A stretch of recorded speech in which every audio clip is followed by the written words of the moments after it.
Almost every day the Russian Air Force loses the plane. This time it is Su-34 fighter bomber, which crashed in North Ossetia. It happened early morning during a training flight. The crew capoted together with the airplane. Russians write about the technical failure. They still have many of those airplanes flying in their Air Force, but little by little they are losing them. Su-34 is the main tool for Russia to drop the gliding bombs. This weaponry is not unique for Russia, but Russia managed to produce them massively. By the way, Ukraine is working now to produce its own gliding bombs. After all, the technology is not that sophisticated. But just by using this tool, Russia managed to get advantage on the front lines by demolishing Ukrainian positions with this devastating tool. Oh, we have more detailed satellite images of the damaged Su-57 Russian stealth jet that was targeted by two of the drones.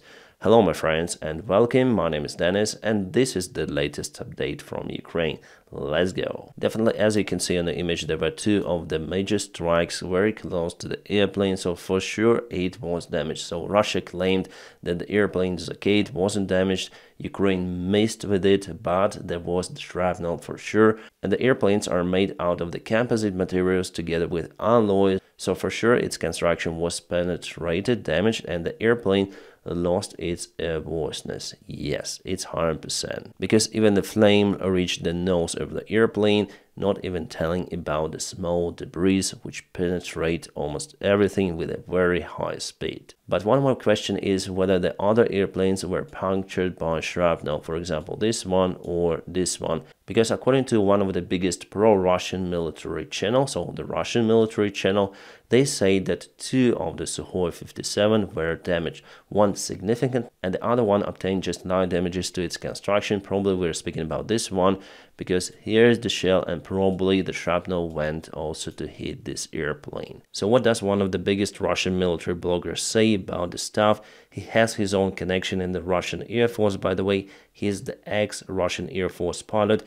He confirms that two of the Su-57 airplanes were damaged, one significantly, the other one not. The Russian air defense in the airfield didn't work at all. There was no even attempt to stop three of the Ukrainian drones. All of them reached their targets. Well, we see just two of the spots, maybe the third one went to some other place also in this military airfield. The only air defense that was used were a couple of the Russian soldiers who were firing with their Kalashnikovs in attempt to shut down the drones. After all, they find themselves collecting sleeves across the apron. Sleeves, I hope this word is correct, well, cases from the bullets. It says a lot about the organization of the Russian military in this very important airport and in general. But we are out of the detailed proofs for that information. Nevertheless, with the new high-quality satellite image, we might see more details on the apron. And I still wonder how Russia is incapable to protect their airplanes. The best airplanes they were able to produce are just standing on an open apron. It shows the Russian military command incompetence, and the Russian Z military bloggers are just mad about it. And here on a wider image you may see the paint job of the Russian army. Yes, they tried to draw the Su-57 on the apron, which is obviously nonsense. From the satellite image you see that it's not the real airplane. Even North Korea put many of the hangars on the apron to protect their aircraft, but Russia, no. My friends, if you want to support the job that I do daily on YouTube, you may also subscribe for my Patreon page. You may find it with my personal link in the video description just below. Thank you so much for your kind support. Alright, we have some of the details about yesterday's Ukrainian strike on Crimea. There were numerous of the kabooms reported by locals. Well, we have the confirmation that Ukraine targeted many of the air defense systems, including the Russian S-400 systems, also S-300 and radars for them. It was one of the most massive Ukrainian attack on those systems. Ukraine used ATACMS missiles for that mission, and it was a very successful mission indeed. The official Russia never confirms its losses, but again from the military channels we understand that there are some of the losses. And it is one more sign that Ukraine is planning to cut the Kerch Bridge connection in a close-by perspective, because first of all, it needs to get rid of the air defense with ATACMS, and only after that launched the cruise missiles, which are more vulnerable compared to ATACMS against the Russian air defense. Why is it so important for Ukraine to cut the Kerch Bridge connection? Because Russia is using this connection to send lots of the fuel and ammunition to occupy Crimea and to the southern part of Ukraine, which is also occupied. But it is a very hard task for Ukraine because you can see how robust the bridge is with those columns. It seems like it was purposely made to withstand the strikes. Let's continue with aviation topic for a while. Well, about Ukrainian F-16s, our Western allies are saying that some of them could be based outside Ukraine, so on NATO military airfields. The Russian officials immediately went mad about it. They say that the airfields where Ukrainian F-16s could be based would be legitimate targets for Russia. Well, actually they were saying about well before even the last year. So Russia put one more red line, which obviously could be crossed kind of easily by our partners. I'm sure that Russia would hesitate to strike NATO military airfields. After all, it could go to the World War. What do the Russian officials do mostly? Well, they just bluffing. Alright, now about the possible battle in the skies between F-16 and the Russian Su-35. Their best serial fighter jet. Well, actually I read this article from the Russian sources, but they're not sure themselves whether Su-35 would be that capable against F-16s. They have some doubts about it, even though on a paper obviously Su-35 overwhelmingly much better compared to F-16. But they say that Ukraine might use some of the signal jammers on the ground, which could reduce the range of the radar of the Su-35. Plus, F-16s are equipped with Link 16 system, which gives the situational awareness for F-16's pilots, and obtain the current information from the ground radars, which vastly increases the range of the enemy target's detection. So even though Su-35 has the most powerful radar in its class, well, in general it has the most powerful radar from all of the fighter jets, F-16 is capable to use different radars on the ground and also AWACS surveillance airplane. Remember that Sweden gives 2 of those airplanes to Ukraine, so actually the detection range of F-16 could be gradually higher compared to Su-35. So actually in the real case scenario and not in a paper, if everything is done correctly by Ukrainian Air Force and Ukrainian Army plus intelligence, F-16s could have much wider detection range. Also, the pilot training matters a lot, because yes, you can spot the target from your highest range possible, fire missile, but the probability for that missile to hit the target at that highest range is very low. So again, in the real case scenario, you should go closer to the target and after it launch the missile, but in that case you'll be also under the great risk of being attacked by the enemy airplane. And not just the pilot training matters, the quantity matters a lot. So the more airplanes you have, the better it is for the combat mission. It is the strategy of the United States Air Force. Yes, their F-16s are less capable compared to Russian Su-35s, but if they use them massively, they'll have the advantage. For this reason, Ukraine also should have many of the F-16s, but unfortunately we have issues with that. For this year, Ukraine obtains just 10 of the airplanes. They might help, but it is not enough to get the air superiority, even at some part of the airspace. Something happened today in Shebekino, not far away from the Russian-Ukrainian border. This is one of the biggest hotels in Shebekino. Well, at least before the war, it was functioning as a hotel. But later on, Russia turned it into their military base, mostly for officers, and let's see what happened to it today. Ukraine continued to seek the vulnerable spots in the Russian army command, in their supplies, in their logistics, and for sure something really big was used to target the facility. It could be Storm Shadow or ATACMS, because half of the Russian base just gone, and for sure there were no civilians inside,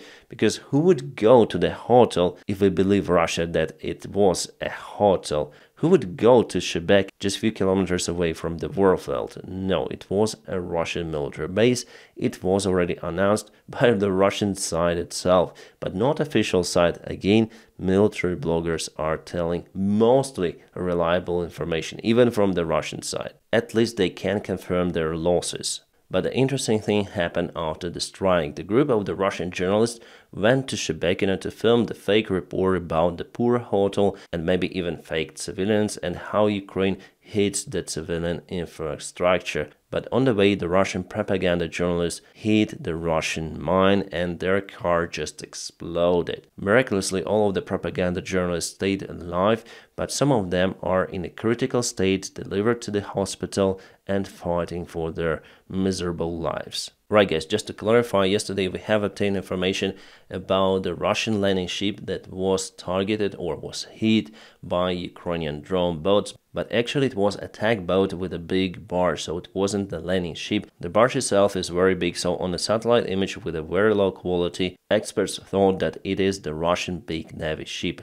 I hope you understand right now that it is just a tug with a barge. Nevertheless, we start to obtain the information about the big Russian destroyer ship which caught the fire in the Barents Sea. This information is coming through official channels, so more or less we may trust it. The ship name is Admiral Levchenko. It is not in the Black Sea again, it's in the northern Barents Sea. The crew reported about the fire of the main engine, and the fire spread around technical compartment, causing some of the damages to this vessel. On Wikipedia we don't have lots of the information about the ship, but it is very capable. It carries missiles able to accommodate the anti-submarine helicopter. It has good surveillance radars.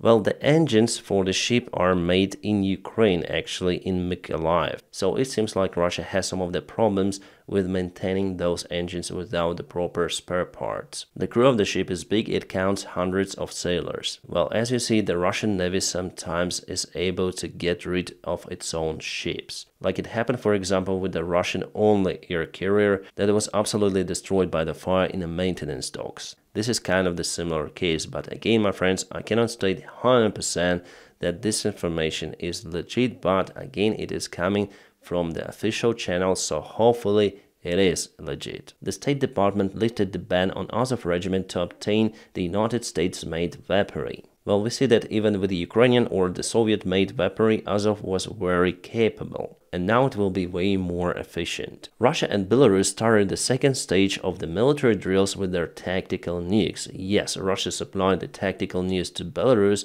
and now they are going through the common exercise, even using the military jets, some of the tactical bombers, and MiG-31s carrying Kinjal missiles. Oh my god, it's so... Well, actually I haven't seen the image with Kinjal under the bottom of MiG-31, but now I can see that this missile is really big. And Russia has many of those fighter jets. They also use tactical bombers like Tu-22M3. So Russia wants to show that it has the tools to target, for example, NATO military bases or maybe even Ukrainian bases with their tactical nuclear missiles, potentially, so they're ready to escalate. Also, the Russian frigate Admiral Gorshkov went to Havana port of Cuba, actually not far away from the United States coast. Also, as it was reported, the Russian nuclear submarine went to the same port. Again, Russia just shows here that they are military capable, that's it. But the Russian Navy and the United States are just incomparable. Russia turns its forces into the Hunger Army.